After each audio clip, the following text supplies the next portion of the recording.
Әрбір адам осы тастар жайлы естіген болар. Стоунхендж оның негізгі элементі болып табылатын тастарға негізделген ежелгі дүниенің жұмбағы.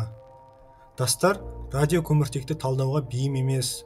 Бұл бүкіл құрылымды салудың нақты уақытын анықтау мүмкіндігін толығымен жоққа шығарады. Стоунхендж шынымен қанша жаста екенін ешкім айта алмайды.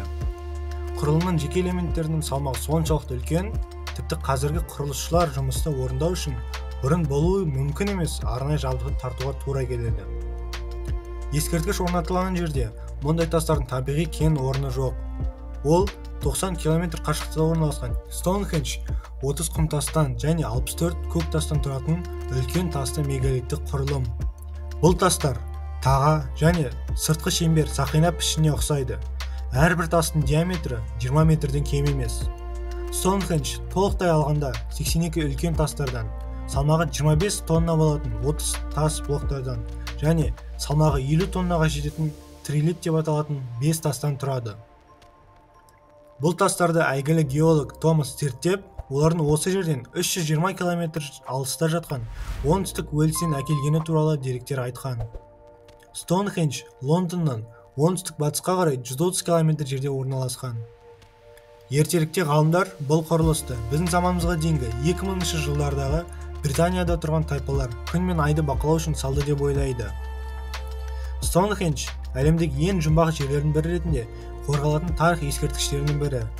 Миллиондаған туристер тастарды тамашалауға, олардағы көненің бір бөлігін қарастыруға келеді. Бұл кешеннің кім және қандай мақсатта салынғаны, сол кездері мұндай блоктарды қалай жеткізгені барлығын қызықтырады. Мұның бәрі қалай болғанда қызық. Төсеу алдында бір жағы жалпақ шұңғыр қазылып, оған қазық төселіп, оның бойына тас домалатады. Бірақ тік тақталармен бәрі анық болса, онда жоғарғы жағындағы көлденең жолақтар көптеген сұрақтарды ашық қалдырады. Кейбір болжамдарға сәйкес, олардың көтеру үшін топырақ биіктіктері жасалды. Олардың бойымен монолиттер қатайтылды. Ал басқалары бойынша олар бөренелердің көмегімен көтерілді. Тас дәуірінің соңында қазіргі Англия территориясында тұрғызылған мегалиттік құрылысы Рим және грек ғалымдарының еңбектерінде айтылмаған. Ол туралы кітаптар ұзақ уақыт бойы үнсіз болды. Бірақ жергілікті тұрғындардың әңгімелері ешқашан тоқтамады. Олар тастар туралы көптеген аңыздар қалыптастырды.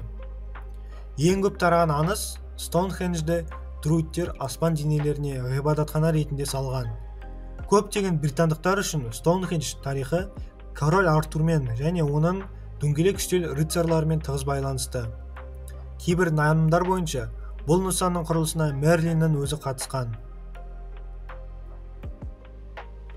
Стоунхендж құрылысына 30 миллион сағаттан астам еңбек жұмсалған деп есептеледі.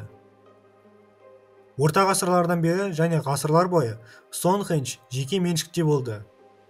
Ғалымдар әлі күнге дейін тастарды тасымалдау туралы тек теорияларды ұстанады.